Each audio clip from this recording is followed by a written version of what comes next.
Hello, हाँ ठीक है, आवाज आ रही है।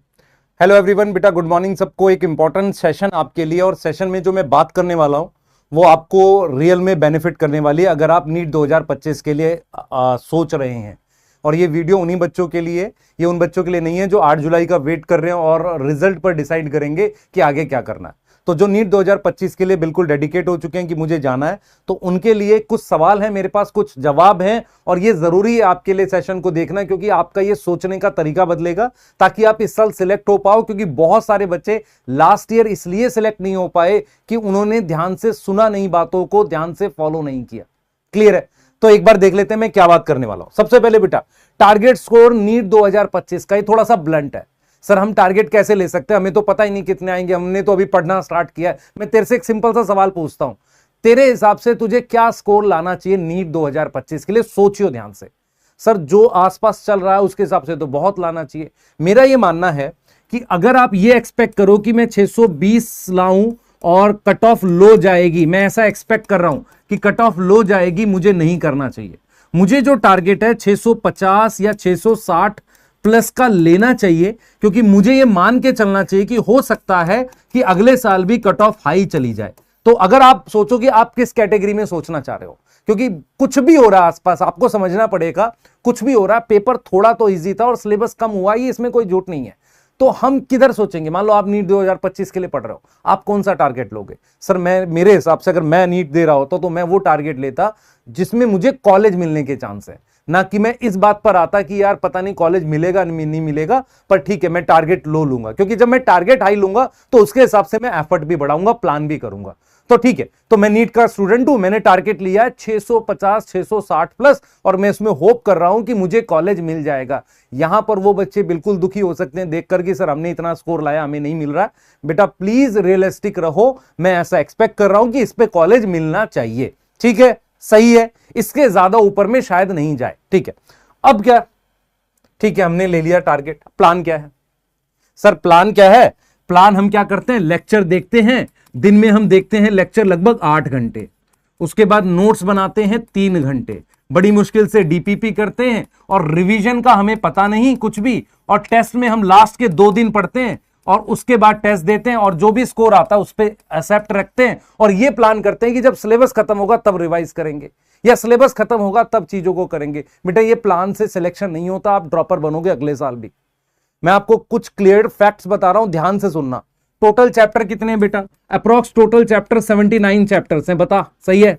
अब 79 चैप्टर्स के साथ तेरे पास टोटल महीने कितने? मैं अगर फैब को काउंट करूंगा तो 8 मंथ के आसपास का टाइम है। तो अप्रॉक्स तुझे 10 चैप्टर करने हैं हर मंथ में। क्या तू 10 चैप्टर कवर कर रहा है?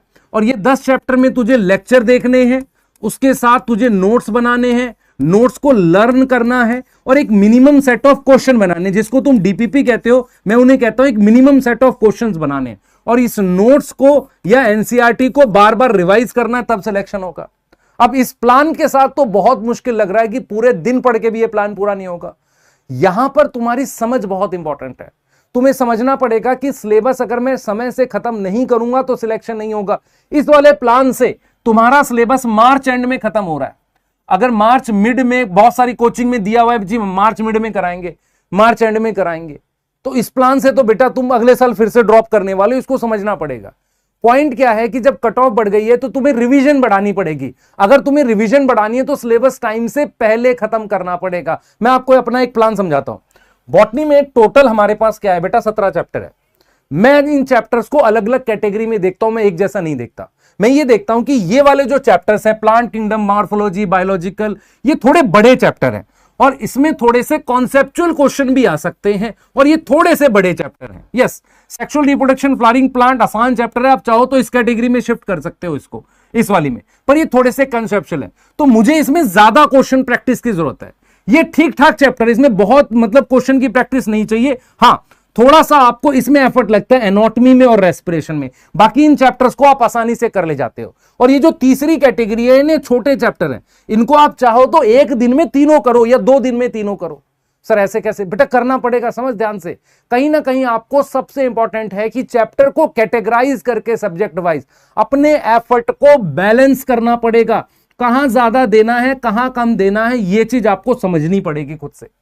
बॉटनी का प्लान ये है, इनमें ज्यादा समय देंगे, इनमें थोड़ा कम, इसमें और कम। और अगर हम क्वेश्चन प्रैक्टिस की बात करें तो कैटेगरी 1 में 300 से 400 क्वेश्चन भी बायो में बना लोगे तो हो जाएगा, कैटेगरी 2 में 200 क्वेश्चन में लगभग हो जाएगा, और कैटेगरी 3 में 100 क्वेश्चन में हो जाएगा। इसको मैक्सिमम रिवीजन चाहिए, इसको थोड़ी कम चाहिए, इसको और कम रिवीजन चाहिए, क्योंकि कैटेगरी 3 में छोटे चैप्टर हैं, आसानी से रिवाइज हो जाते हैं।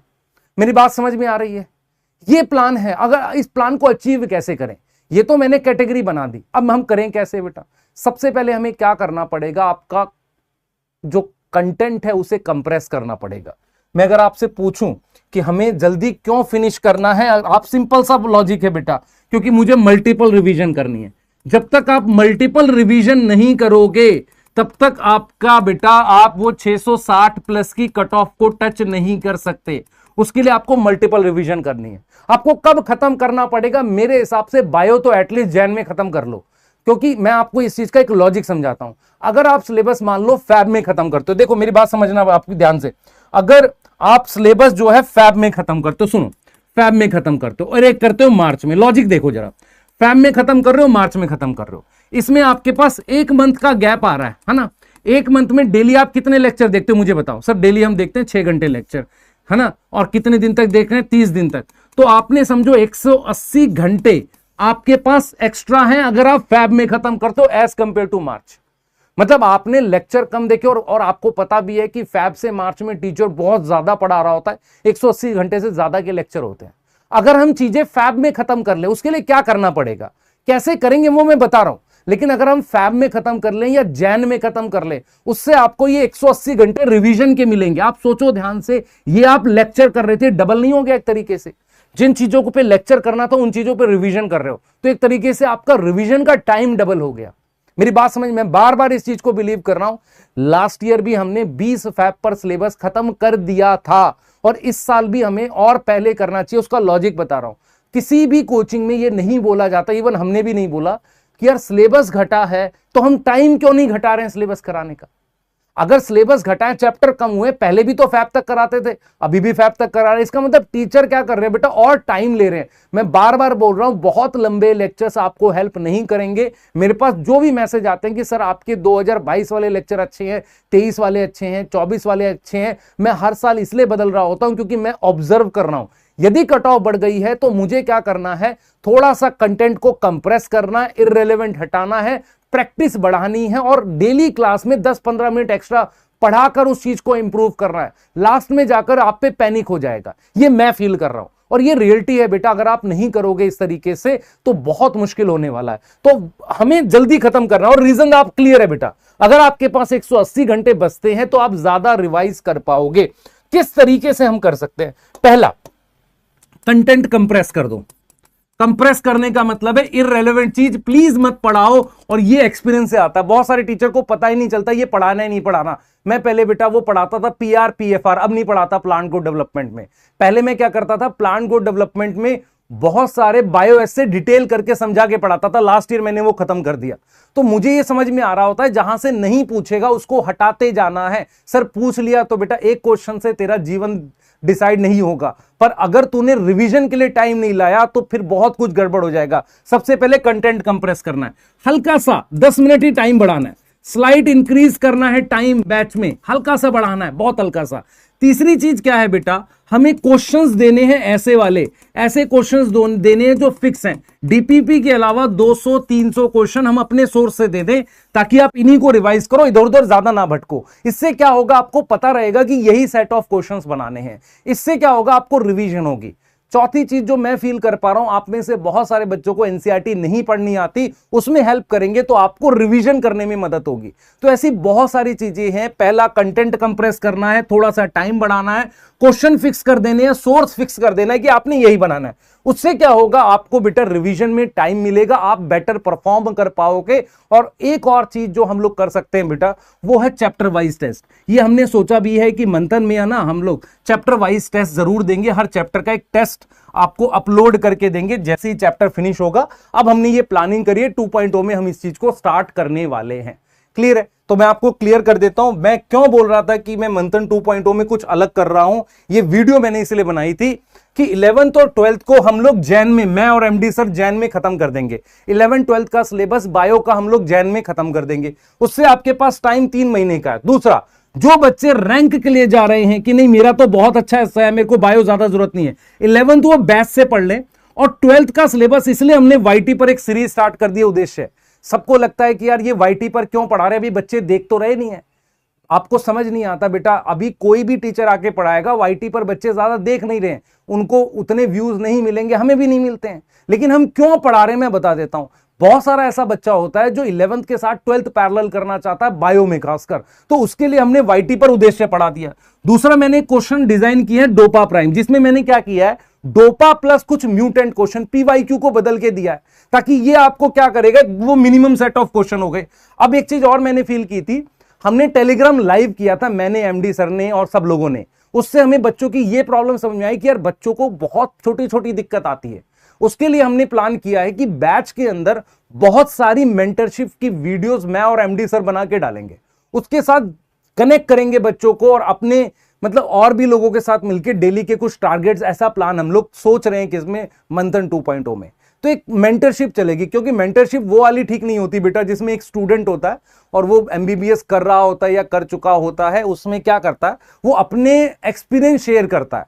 एक्चुअल में क्या है बेटा, ये उसकी जर्नी है, आपको समझना पड़ेगा। और हम जो एक्सपीरियंस शेयर करते हैं बच्चों की प्रॉब्लम से शेयर करते हैं, तो हमें पता है कि मैक्सिमम प्रॉब्लम क्या होती है, तो हम उससे रिलेट करके ये चीज कर सकते हैं। और टेलीग्राम लाइव हम लोग करते हैं, अक्सर बच्चों से बात करते हैं। तो मैं बिल्कुल क्लियर हूं बेटा, मंथन 2.0 बैच को मैं बिल्कुल मानता हूं कि इसमें मैं कंप्रेस करके पढ़ा रहा हूं और जल्दी सिलेबस खत्म करूंगा। बहुत सारे मैसेज मेरे पास ऐसे हैं कि सर आपके पुराने लेक्चर्स भी हैं। बेटा मैं मना नहीं कर रहा, मैं हमेशा उस बच्चे को कहता हूं जिसको फीस का इशू है प्लीज देखो, लेकिन वहां में और यहां में एक डिफरेंस हमेशा रहेगा कि हम क्या सोचते हैं, इस साल वो अलग होता है क्योंकि चीजें बदल रही होती हैं, उसके हिसाब से हम लोग प्लान करते हैं, ये मैं बिल्कुल श्योर हूं।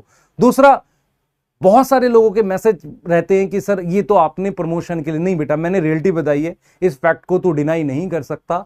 अगर फैब में सिलेबस खत्म होता है और मार्च एंड में खत्म होता है, तेरे पास जो 1.5 महीने 1 महीने का गैप है, लेट खत्म हुआ है, उससे तेरा सिलेक्शन खत्म होगा। क्योंकि बहुत सारी जगह बहुत सारे मतलब टीचर्स लेट खत्म करते हैं, उससे नुकसान होता है। मैं बार बार इस बात को बोल रहा हूं, ये चीज हम लोग बहुत स्ट्रांगली बिलीव करते हैं।